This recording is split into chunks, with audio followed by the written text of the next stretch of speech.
ഉരുൾപൊട്ടലിൽ മരിച്ചവരുടെ മൃതദേഹങ്ങൾ വയനാട്ടിൽ നിന്നും ചാലിയാർ വഴി ഒഴുകി നിലമ്പൂരിലെത്തി. കുട്ടികളടക്കമുള്ളവരുടെ മൃതദേഹങ്ങളാണ് ചാലിയാറിൻ്റെ വിവിധ കരകളിലായി കണ്ടെത്തിയത്. കരളലിയിക്കുന്ന കാഴ്ചകളാണ് ചാലിയാർ പുഴയുടെ തീരപ്രദേശങ്ങളിൽ കാണാൻ സാധിക്കുന്നത്. വയനാട്ടിലെ ഉരുൾപൊട്ടലിൽ അകപ്പെട്ടു പോയവരുടെ മൃതദേഹങ്ങളും ശരീരഭാഗങ്ങളുമെല്ലാം കിലോമീറ്ററുകളോളം പുഴകളിലൂടെ ഒഴുകി കോഴിക്കോട്, മലപ്പുറം ജില്ലകളിലെ വിവിധ പ്രദേശങ്ങളിലായി എത്തുകയായിരുന്നു.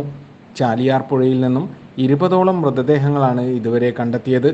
പോത്തുകല്ല് പഞ്ചായത്ത് പരിധിയിലെ വിവിധ കടവുകളിൽ നിന്നാണ് മൃതദേഹങ്ങൾ കണ്ടെടുത്തത്.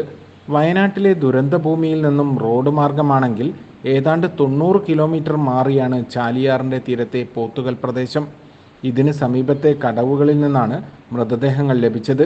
ഇതിൽ 3 വയസ്സ് പ്രായമുള്ള പിഞ്ചു കുഞ്ഞിൻ്റേതുൾപ്പെടെ മൃതദേഹങ്ങളുണ്ട്. ഇൻക്വസ്റ്റ് നടപടികൾ പൂർത്തിയാക്കി മൃതദേഹങ്ങൾ നിലമ്പൂർ ജില്ലാ ആശുപത്രിയിലേക്ക് മാറ്റി. പോലീസിൻ്റെയും ഫയർഫോഴ്സിൻ്റെയും നേതൃത്വത്തിൽ വിവിധ കടവുകളിൽ തെരച്ചിലും രക്ഷാപ്രവർത്തനങ്ങളും നടത്തുന്നുണ്ട്. ACV news, Kozhikode.